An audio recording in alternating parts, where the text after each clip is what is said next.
महाभारत हिंदू धर्म का पांचवा वेद कहा जाने वाला ग्रंथ है। अधर्म पर धर्म की विजय सुनिश्चित करता है। इस महायुद्ध में लाखों लोगों और जानवरों की जान गई थी।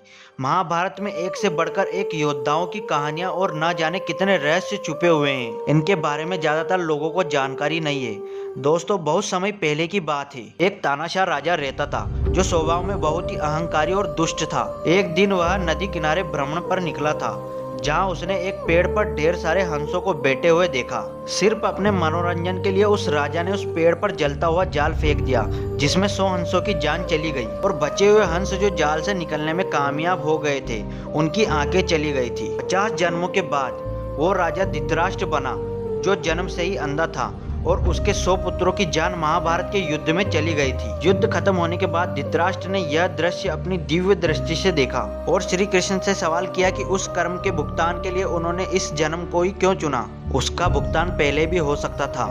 तब श्री कृष्ण ने जवाब दिया कि पिछले जन्म में तुम्हारे पास खोने के लिए उतना नहीं था। अक्सर हम महाभारत के ऊपर आधारित फिल्मों और टीवी शो में देखते हैं कि पांडवों के नए महल देखने आए दुर्योधन का अपमान द्रौपदी अंधे का बेटा अंधा कहकर करती है। लेकिन दोस्तों, ओरिजिनल महाभारत में ऐसा कोई भी श्लोक नहीं है जिसमें द्रौपदी ने दुर्योधन का उपवास किया हो। दरअसल जब युधिष्ठिर ने चौपड़ में द्रौपदी को लगाया और हार गए, तब दुर्योधन ने दासी को बेचकर द्रौपदी को सभा में बुलाने का आदेश दिया था। द्रौपदी ने दासी से कहा कि वह पहले जाकर युधिष्ठिर से पूछे कि उन्होंने पहले खुद को लगाया या सिर्फ द्रौपदी को। इस बात पर दुर्योधन ने द्रौपदी से कहा कि वह खुद सभा में आकर युधिष्ठिर से पूछ ले, लेकिन द्रौपदी इसके बाद भी उपस्थित नहीं हुई थी। तब क्रोध में आकर दुर्योधन ने दुशासन को द्रौपदी को सभा में किसी भी हाल में लाने को कहा था। और दोस्तों, चीरहरण की शुरुआत दुशासन और अंगराज कर्ण ने की थी। दुर्योधन उस समय शांत बैठे थे।